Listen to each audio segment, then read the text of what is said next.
Hey everyone, and welcome to this week's Just the Tip. My name is Corey with Meat and Potatoes Organizing, and today I want to talk about just taking the time to regularly declutter.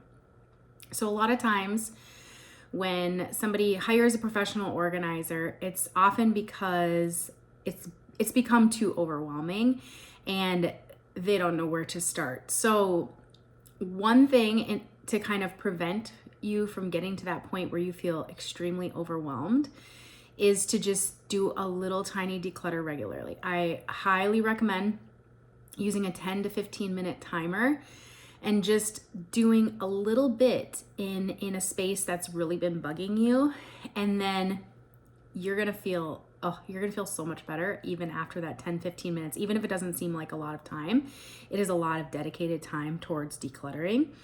And then once you get that space done, tackle another space that's kind of been bugging you for a little bit. But the goal here is to do a little bit every day and not let it get so, overwhelming where you feel like you just can't do it. And if that's the case, then you give your professional organizer a call and we can come in. So, all right.